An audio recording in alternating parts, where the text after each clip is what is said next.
Well, hello everybody, and welcome to the biggest massive Criterion Collection Blu-ray update, and the last Criterion Collection Blu-ray update for 2021.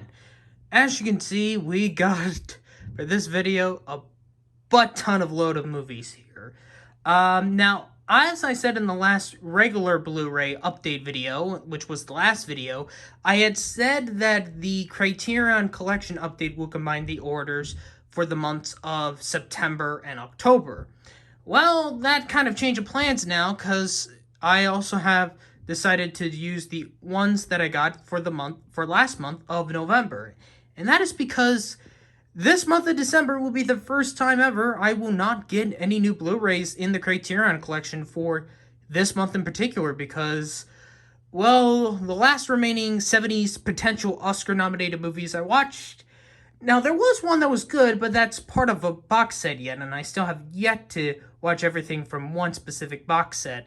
And the rest were just movies that I just couldn't really finish. It's just like, either I just got bored with it, or it's just like, I don't know, even like Eraserhead from David Lynch, which really went well at first glance, but then it's just like, I couldn't really finish it. But, so yeah, it is going to be odd that me not getting any new releases for December, but hopefully we'll resume that next year because I will be starting with the 60s because I have finally finished all the 70s, not every single 70s ones, but the potential 70s movies that could have been Oscar nominated, like if it's based on the director or the notable filmmaker.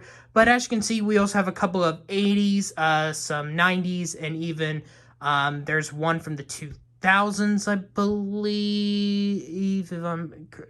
No, 90s, one from the 2010s, but we actually do have one from the 60s, and I'll explain that a little bit later. But with that being said, I'm going to go through each of these individually of what I have gotten throughout their respective months. So with that said, I will start up with the ones that I got in September. And we begin off with this video with one of the first ones I got in September, which was an official new release that came out this September, and that is Spy Number 100... No, I can't really see that. There we go. 107... And from Neil Jordan, from 1980, geez, it's so dark to see this, 86, Mona Lisa. This was, of course, originally released, is that right? Yeah, I was wondering, that was not a 4-digit mark, but this was originally released, I believe, when it came out on DVD, but now it's been re-released on Blu-ray. This stars Bob Hoskins and Kathy Tyson. Now, this one actually is an Oscar-nominated movie, as actually Bob Hoskins got nominated for Best Actor, and he actually won the Golden Globe for Actor in a Motion Picture Drama, and also the BAFTA for Actor in a Leading Role. This movie also has a lot of notable people as well, including Michael Caine, Clark Peters, Maggie O'Neill, but it's mainly, throughout the season, during the awards, it's been mainly Bob Hoskins that usually has gotten all the prizes a lot throughout the season.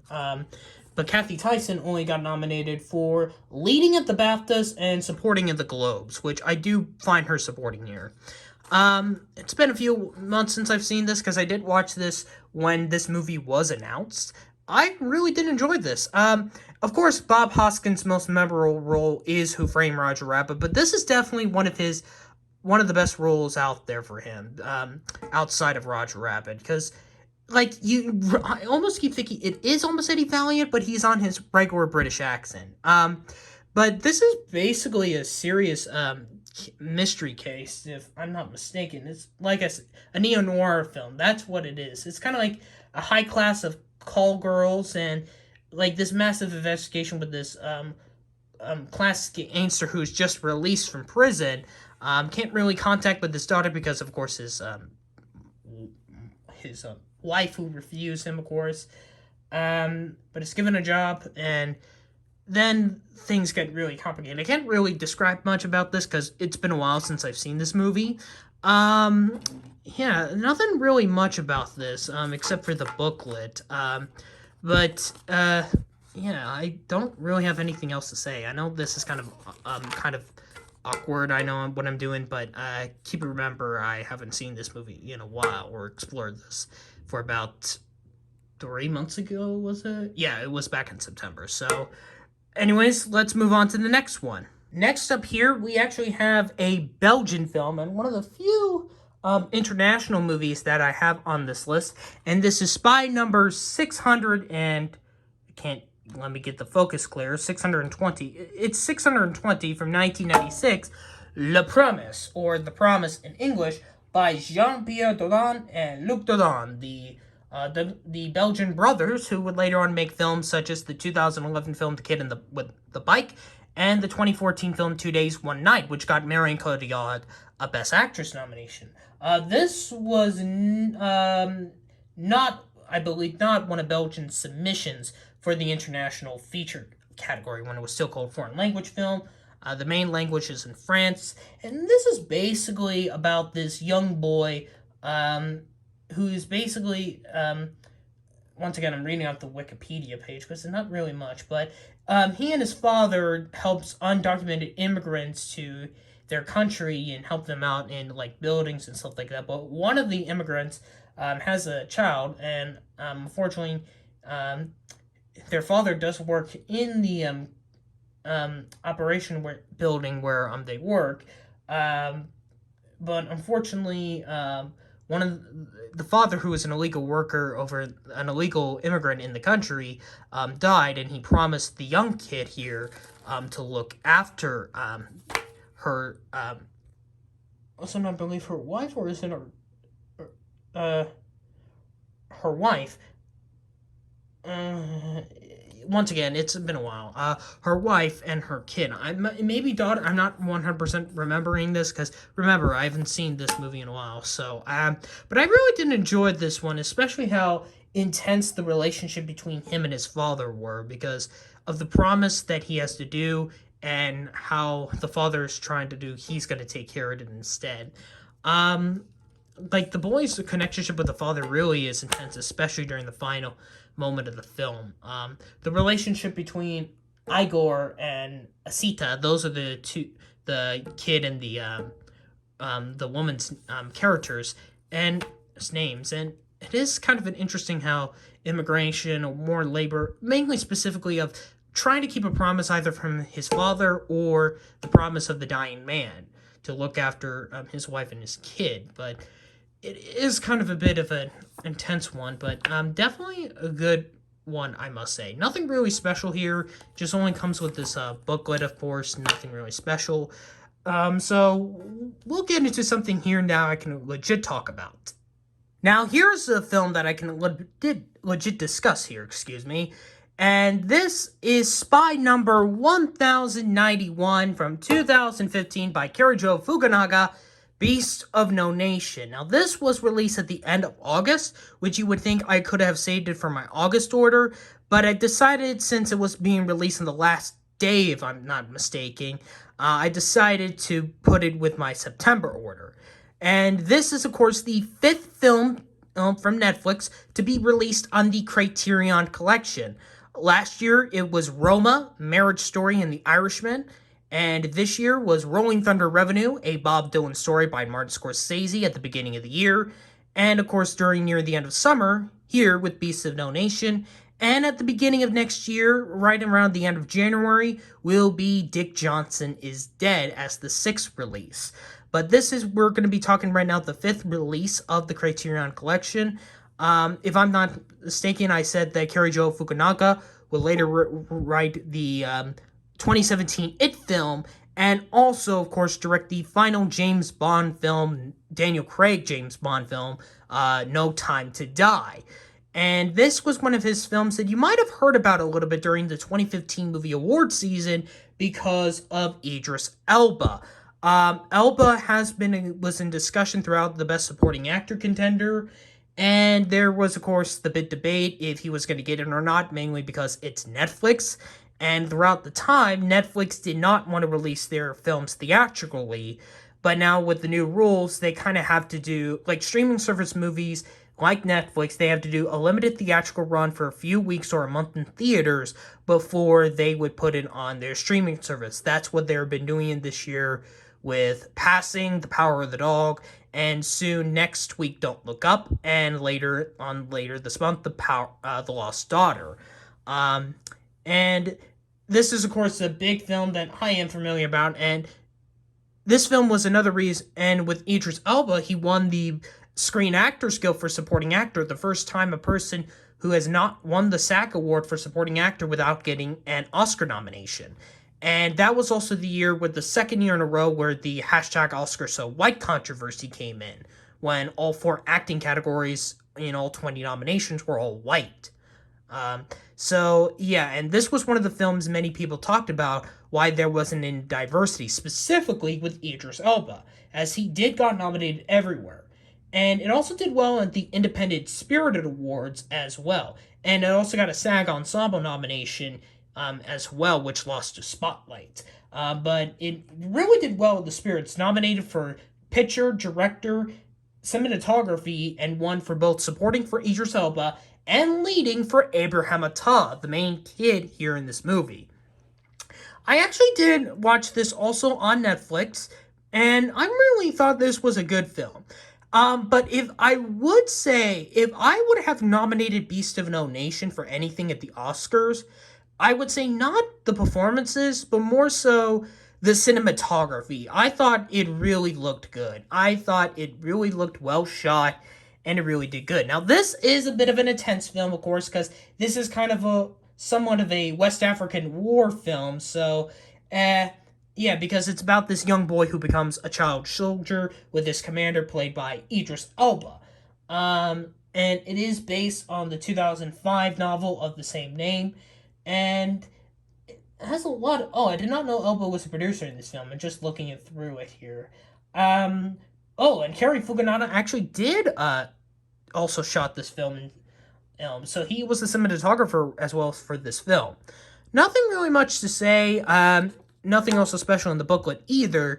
But like I said, this is the 5th film to be released. I have the other 4, and I can't wait to get Dick Johnson Is Dead at the beginning of the year. And since it's scheduled for the end of January, that means it will probably be in my February order. And finally, for the month of September that I had gotten, this is actually my 3rd trilogy set I have gotten. And this is Spy number 203, and that is the BRD trilogy. Now, you might be wondering why I'm not showing the front of the box set itself. Now, I would say it's not as appropriate as the Crash one, the David Cronenberg one that was released last year, that really is kind of inappropriate for YouTube. But it's not that appropriate, but I want to avoid it, this cover being on the camera so this video does not get demonetized. And this is a German trilogy made by Rainer Fassbinder, who has a lot of his films are in the Criterion Collection here. And surprisingly enough, you might remember I have gotten his 2-movie miniseries World on a Wire, and now I have the trilogy, which contains The Marriage of Maria Brennan from 1979, which is Spy number 204, Lola from 1981, which is Spy number 206, and Veronika Voss from 1982, Spy number 205. Now, I know technically the order is supposed to be based on the trilogy, Marina Brennan, Veronika Voss, and Lola, but I put them right now in their release date order. I went by release date order when I watched all 3 of these, because it kind of makes sense to go by release date order instead of, like, the original order. It's kind of like if you go with the original Star Wars trilogy, then the prequel trilogy, the animated Clone Wars spin-off, The Force Awakens, Rogue One, The Last Jedi, Solo, and then The Rise of Skywalker. It's kind of like that order. Same thing with the MCU. Like, you follow by release date order, and that's what I did here.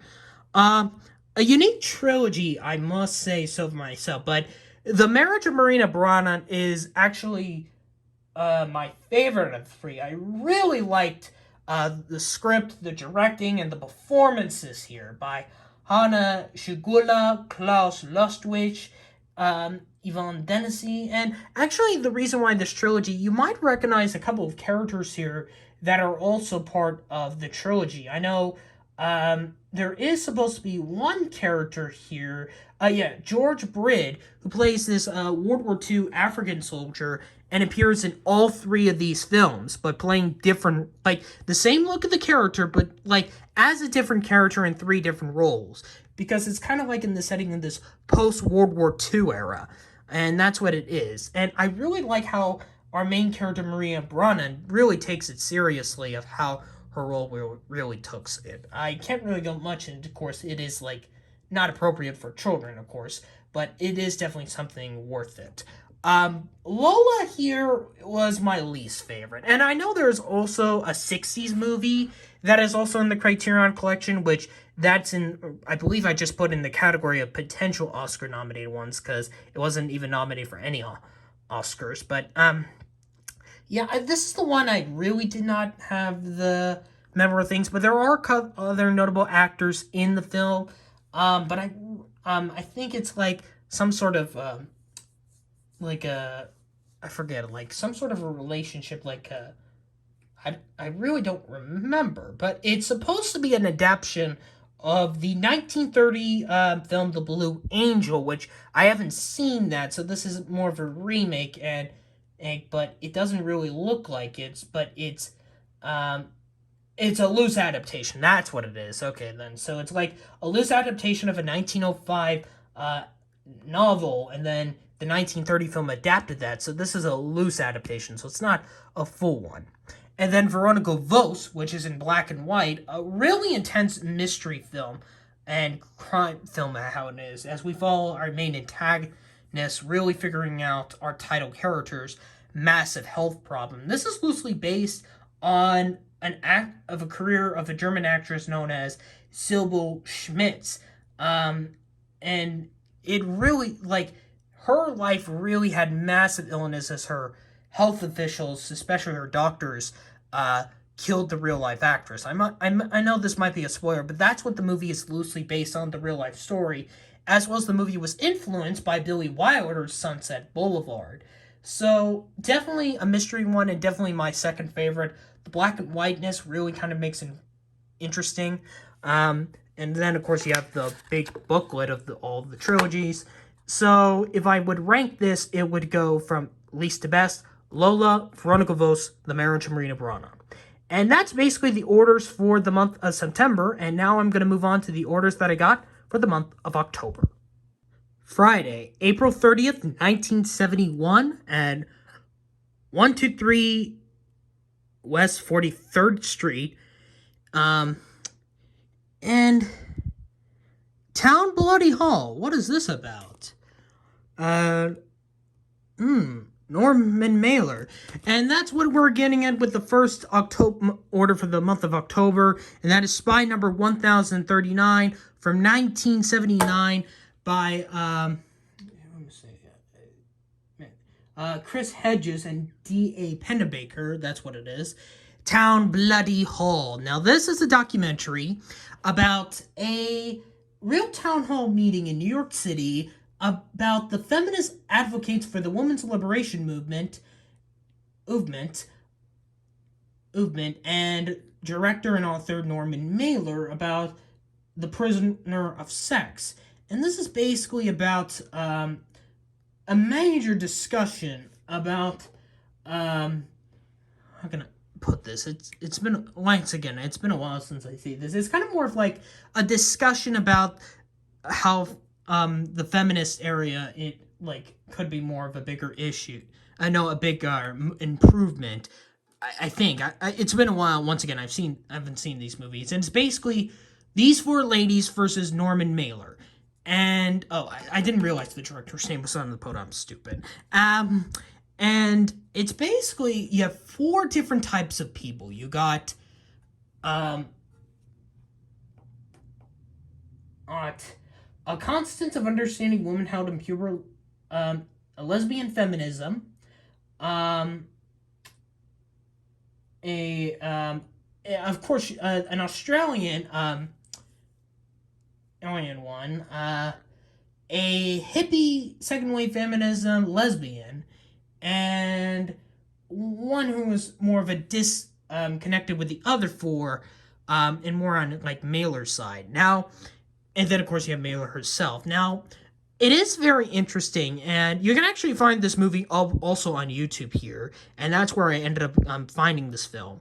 And I'm gonna be honest, this is one of the funniest documentaries I've seen. I know it's kind of odd that a political town discussion about feminism seems odd, but how it actually ends up being in real life, and this is a documentary, of course, but it is hilarious on how all these five panelists go up against each other in different ways. All, the four ladies against Mailer, and then like the crowd outside, and then like how crazy it gets. And like the filmmakers really had probably a good time filming this movie. As you can tell, the booklet here is kind of like the poster, the front cover, and then you open this up, and then you get the entire essay, and then of course in the back. So this is like one of the fewest poster essays. I know the other ones being Crash, the David Cronenberg film, and Safe, the Todd Haynes film. It is very interesting. If I would say which one's my favorite, it would not. This is not sexism or anything like it.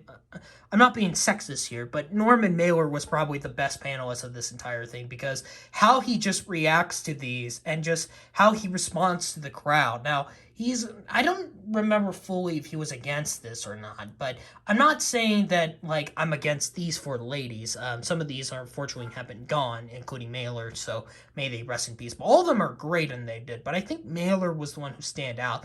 Not because he's the only male, but it was just the one he really was the one, I believe, who set this up, if I'm not mistaken, unless if I'm mistaken or not. But, yeah, as I said, this is definitely one of the funniest movies. So if you're a person that really wants to know about feminism, I highly recommend you check out this documentary. It is pretty crazy, hilarious, and like I said, you can find this on YouTube.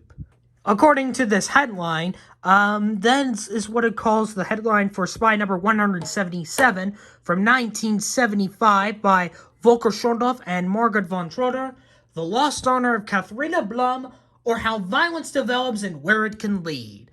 This German film it was actually called West Germany, and keep in mind, the German films of the 70s, this was still when Germany was split up during the Cold War, and this is basically kind of like an investigation of this woman who met this attractive man, went into their house, and this man has been considered more of a criminal, and they're also investigating the title character of her involvement with this. It is a very interesting investigation, but our main female lead, Katharina Blum, played by Angela Winkler, really goes in her with her performance, and that's why it's worth it for the movie of her strong performance here. If her performance did not really do well, I might not have had this movie, but this is definitely something I am kind of interested. So I know Volkan Shovedor has a couple of other movies. I believe it's a male, if I'm not mistaken. Other movies in correction, because Margaret von Trotter is a female. So they have worked on movies together, but Shovedor has a couple of his solo films. Tense investigation, but like I said, what is worth it here is for our title character, Katharina Blum. So that's how violence develops and where it can lead to Katharina Blum. I kind of forgot to mention a little bit about the October order, is that Tom Bloody Hall, The Lost Honor of Katharina Blum, this film and the next film, those four films that I got for the month of October, I purchased them during the 24-hour flash sale with the addition of a $50 gift certificate. For those who do not have a Criterion Collection account on the main website, you usually get points, and when you reach the goal of some sort of point values, you get a $50 gift certificate. And that's what I did. I think I said card, but certificate is the main reason. And this cost me like less than like around 30 $35, I believe, like 36 or something like that. And one of the reasons, hopefully I was glad that it was around this time, because finally because around this time, one film I did watch, because this was a category of potential Oscar nominated movie, like some of the other ones that we have seen. This one was re-released on Blu-ray, Spy Number 162 from 1999 by Lynn Ramsey, Ratcatcher. I believe, if I'm correct, this was it's her debut featured film. Lynn Ramsey might be a familiar name because she would later on direct We Need to Talk About Kevin in 2011, starring Tilda Swinton, and You Were Never Really Here in 2018, starring Joaquin Phoenix. And this was a Scottish film. And the reason why I say Scottish is because most of the language in this film is Scottish. Scots, as some people call it. But there is English, but actually sometimes is mixed in one sentence. If, like, for an example, with Minari last year, the American-Korean film.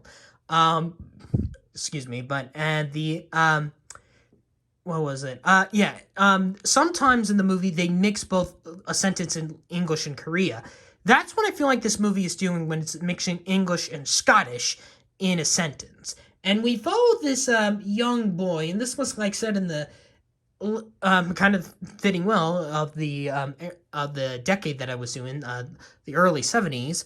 And this young boy kind of has a little bit of issues with of course, a father having issues, of course, his parents, and he really has interesting friends, like a hamster going up to space. It's and having a relationship with a older or a teenage girl or something like that. It really is kind of heartwarming at some moments, but kind of serious, but it is kind of like, it's supposed to be fun in some way. So, it is a very interesting approach how she did in her debut feature. And as I said, since this kind of mixes, you kind of have to have subtitles for this film to understand both languages. Definitely a very interesting one. So I would have been interested if Scotland would have submitted this in the international feature category back in 1999, but I don't know if they would have if there was more English in it. But I'm saying there's kind of mixed in there, so maybe like they're kind of half and half, so I think that's why it might not have been submitted, but definitely worth it to get it when it officially came out on Blu-ray in October. And we come into the next one that is kind of set in the UK territory, and probably my favorite one I've got for the month of October. We've been to Las Vegas. We have been throughout time traveling throughout many different eras. Now in like Lewis Carroll times with Spy Number 903 from 1977 by Terry Gilliam, Jabberwocky. This was his first film as a solo director after doing, I believe it was the other Monty Python films, if I'm not mistaken. But this is, of course, based on the Lewis Carroll poem Jabberwocky from the Alice in Wonderland sequel book, Through the Looking Glass. And this movie really got a mixed reception and still is to this day. But kind of like in the levels of Fear and Loathing in Las Vegas. But I really did enjoy this interesting approach of how this young peasant named Dennis Cooper, because I just saw this not too long ago. Dennis Cooper, of course, trying to go into the big castle to try to get a job, and then things get a bit complicated. Then he runs into some trouble. Then ends up running into the princess, and then he ends up being as a disguised assistant, and then ends up with this ferocious beast that the entire kingdom has been afraid of, that's been eating the peasants, and of course, everyone's scared about this monster, and they're also trying to protect the entire kingdom, and he is just on his way, and also just trying to find a job, and of course, pursuing his love to Griselda. Griselda. Is it Griselda? Yeah, Griselda. I know it was how it spells, but this is definitely a really interesting approach of the Jabberwocky poem and turning into the big screen. Really unique production design, costumes, the way it's shot. Although, yeah, the Jabberwocky puppet looks a bit creepy, but at least it probably would have looked bad in CGI if it was made today. But really a unique fantasy adventure. I really had a great time with this. I mean, I just don't know what to say. A great adventure, and I like how the ending just really went up to like the male just really did not want to. Spoiler: Dennis did not want to marry the princess because he actually was the one who killed the monster. But sometimes putting real life elements in like a fairy tale situation, like the man who doesn't want to marry the princess, but unfortunately has to do it by force, and just like really wants to get his love, and just like looking out of the window, it's just like a perfect ending of how real it looked like.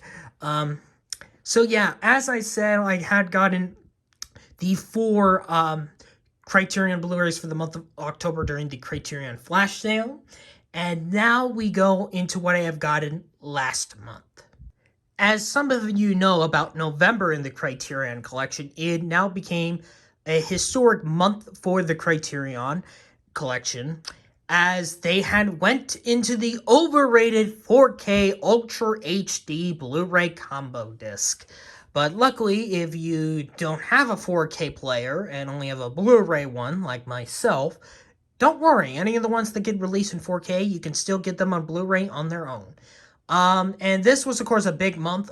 They already have put Mulholland re-released Mulholland Drive on 4K at the beginning of November, and then I know later this month will be a re-release of I believe the 40s film The Red Shoes, and then next month will be Jane Campion's 1993 classic Piano.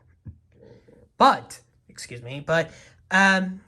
this last month had a historic of releasing 3 films in the collection, 2 of which I will not be getting because one I didn't fully finish because I just couldn't stand it, and that was Uncut Gems.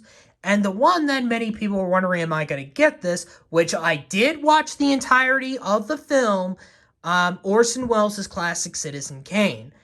I honestly, right now at a young age, I don't get the film. I do not get Citizen Kane at the moment. I watched it for the first time on HBO Max.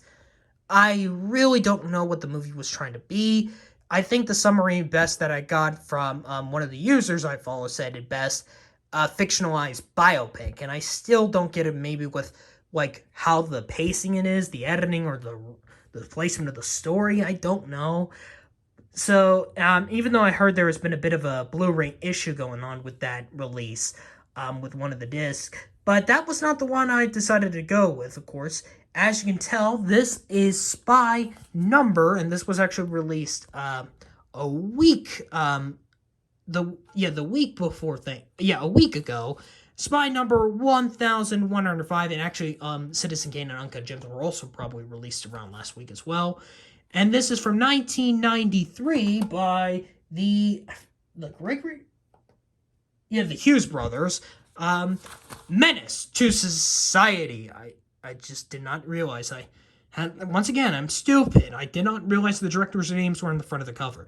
And speaking of the cover, this is one of the best covers, I think, for this year of the Criterion Collection. I mean, look at this. I mean, although, yeah, kind of like painted red blood, which are supposed to be blood stains in the background. But the fact is that you got that 2 thing. I thought this was going to be like a average Blu-ray disc, but no, this slipcover is just really cool. I think this is definitely one of the best covers of the year just because of this unique like 3D feature, I would say. But so yeah, now I really was kind of interested about this, and yeah, the Hughes brothers. This was a film that was perfect around the 90s because this was also around the time we had films like Boys in the Hood as well.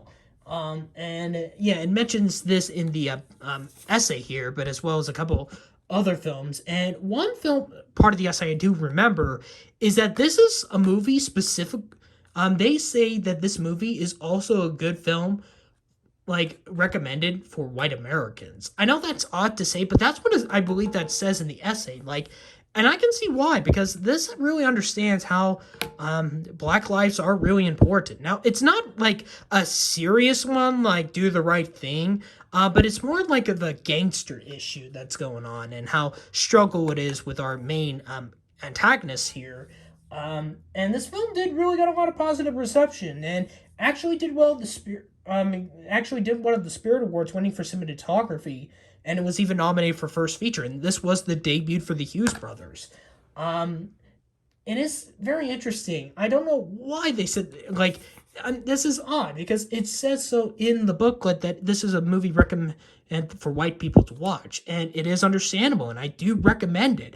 Even if, like, this is a movie, especially like one of the many movies that makes sense during the time of the Black Lives Matter movement, because of course we've last week the three white supremacists were all guilty on killing Ahmaud Abraham, but unfortunately the young white supremacist Kyle Rittenhouse was unfortunately not guilty in his charges during a shooting, fortunately killing people during a Black Lives Matter protest, which is kind of a shame for the I feel really bad for the family members of Jacob Blake, because right after what Rittenhouse does, after he gets not guilty, gets into the fake news of the enemy of the news media, Fox News, and of course meeting the former president. But we did got the white supremacist cop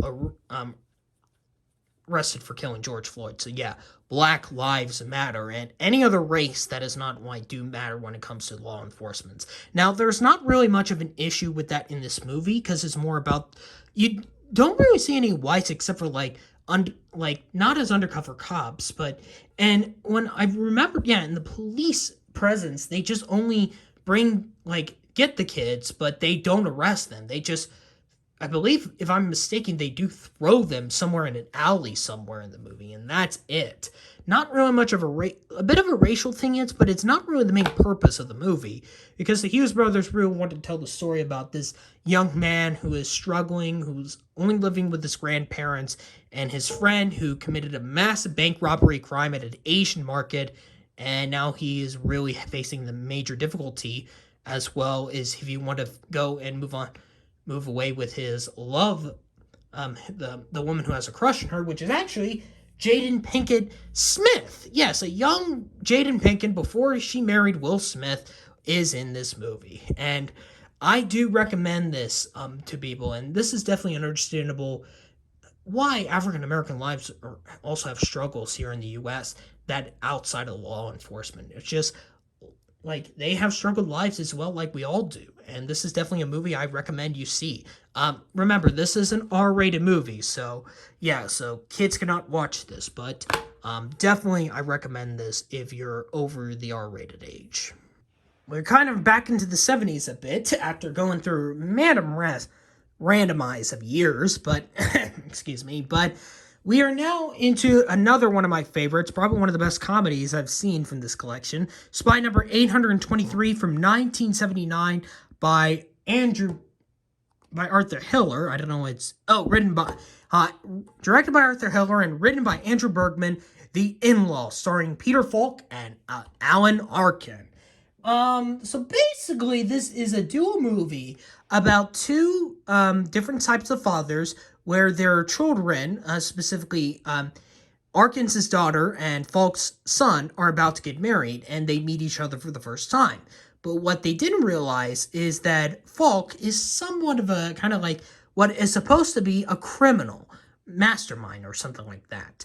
And he gets Arkin into Sheldon is Arkin's character, and Vince is Falk's character. And Vince convinced Sheldon to help him with something, and then things get a bit complicated. They want to go crazy around, I believe, in New York, and then, of course, he runs away from the police, and then they end up in Cuba with a big mission, and I can't really go much into development, but it goes into an action comedy. It's just like a very awesome movie, I must say. Definitely one of the best 70s movies that is in the Criterion Collection. And a lot of people draw the attention of Andrew Bergman as the writer, even for director Arthur Hiller and both the stars, Falk and Arkin. It's mainly a lot about these two characters here, and No, wait, not Cuba. I think. Why did I say Cuba for some reason? It's why did I say Cuba? It's I'm acting stupid here. What is it again? Honduras. That's what it is. I do apologize. Once again, it's like it's been like a long time since I've seen some of these movies, except for Jabberwocky recently, revisiting that. But oh my gosh, I don't know why I said Cuba. I am an idiot. But keep in mind, it's like almost 9 p.m. here in the East Coast as of this recording because I'm doing this late. But I really had a great time. Now, I know there is a remake to this in 2003, which I've heard is really bad. So I do not want to touch that because I believe the remake has, Michael Douglas and Albert Brooks, which seems interesting concept, but I've heard a lot about things. So, if you want to see something like that is the original, definitely this one. Definitely one of the best comedies. Definitely one of the best action one. Like, it's an action comedy, so many things are going on here, and then you understand why these two characters have to deal with the situations with the law enforcement here and in Honduras. Once again, I do apologize for mistaking it as Cuba for some reason, but with that being said, let's go into our last 70s movie, but not the last Blu-ray for this update.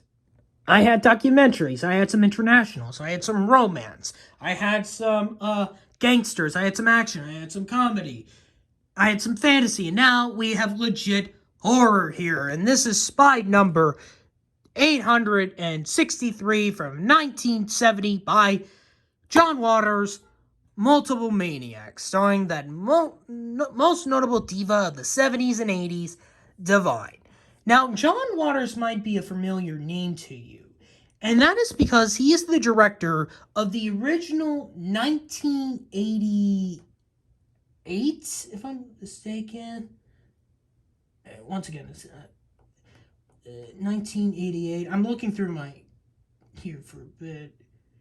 1988 Hairspray movie, not the 2007 one, but the original 1988 film, and that would later on adapt into the Broadway musical and then the 2007 film, which we all know. And Divine, who played Edna Turnblad, has been a close collaborator with John Waters. Divine is one of the most notable divas during the cinema age during the 70s and the 80s.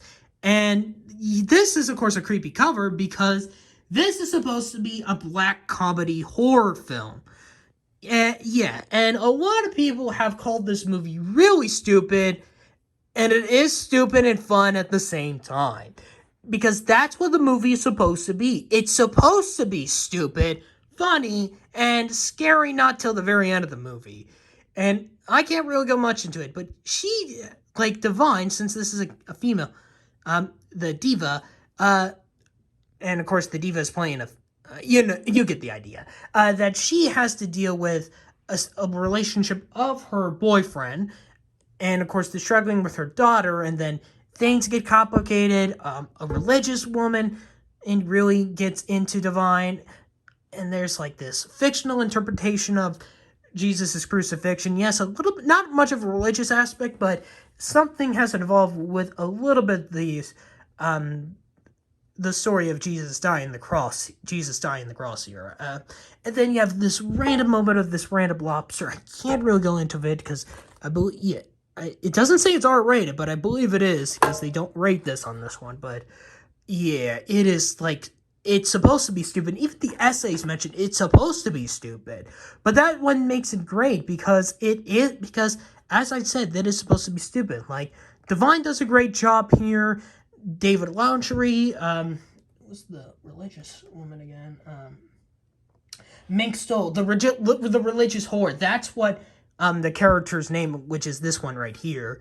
And then you had, of course, Divine's daughter, Cookie Divine. Like the way how she says Cookie is very interesting. And then the ending, how hilarious it is with just young people running away from Divine, and even throughout the scenes, you see this blind man, and then you just have this fake National Guard coming in, and it's just stupid and hilarious at the same time. Now, there are a couple other Divine movies in the Criterion Collection, I believe 2 others from John Waters.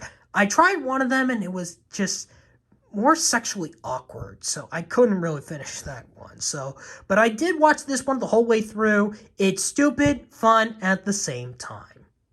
I've already have finished the 70s, and starting next year, I'm going to start the 60s. But there was one 60s movie I did watch in order to understand one 70s movie, and that is Spy Number 835 from 1967 by Mark Robinson. I looked at the Blu-ray this time instead of the Wikipedia page. Valley of the Dolls. And the reason why I had to watch this was because for the parody Beyond the Valley of the Dolls. Now, this one was actually legit an Oscar-nominated movie, which this adaptation score was done by none other than John Williams. And then there was the parody that was released in the 70s later on, but the thing was about it that was so unique was that, not because it was a parody of this, but that parody was written by Roger Ebert. The Roger Ebert, one of the most notable, respectable film critics out there, wrote that parody film, and I like one of the Divine films I saw, that was just sexually awkward, and I couldn't really get through this. But this one, really goes more into a serious way, with these three main ladies played by Barbara Parkins, Patty Duke, and Sharon Tate, and how massive health problems really concern when they really went big in where they are to something awkward with their health reasons, whether it be a massive problem with financial issues with Tate's mother, or Patty Duke just really going insane, I can't really even explain it, but she, mainly, Nellie O'Hara is scared, through mainly, a drug and alcoholic. Yeah, a drug addict and alcoholic.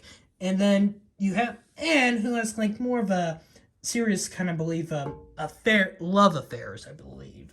So, love issues. So, it's kind of weird, but all three of these characters had really interesting developments, especially Patty Duke's performance as Nellie O'Hara. It just goes crazy throughout the entire thing.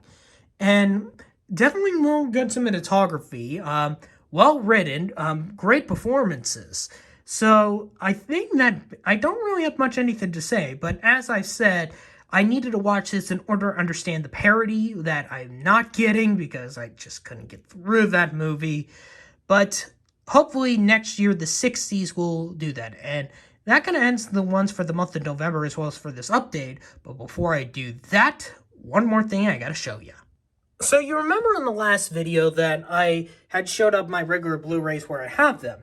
Well, here's this new shelf that I have all my Criterion Blu-rays at the moment.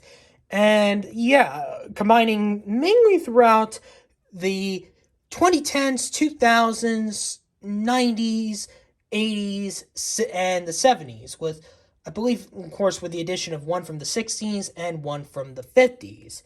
And I'm showing this off here because although I am not going to be getting any more Criterions for the month of December, however, sometime, I know for a fact before Christmas, I will be doing a complete Criterion Blu-ray collection for 2021. Yes, I feel like I have enough to do a full collection video for this year.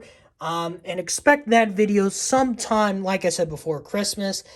Definitely probably not next week because as of this day when this video is being released, I had gotten my, or later on sometime when, whatever time you're watching this, on Friday, December 3rd, I have gotten my booster shot. So remember to get vaccinated, especially with the recent news of the Omicron variant. So if you have not yet fully vaccinated or get your booster shot, do so. But once I feel much better from my arm after I get the booster shot, then either in a week or two, I know, like I said, before Christmas, this will be the next video that will come where I will show off all the Blu-rays, the box sets, the essays, the posters, you name it. So expect that video sometime for the end of the year, and starting next year, I go into the 60s.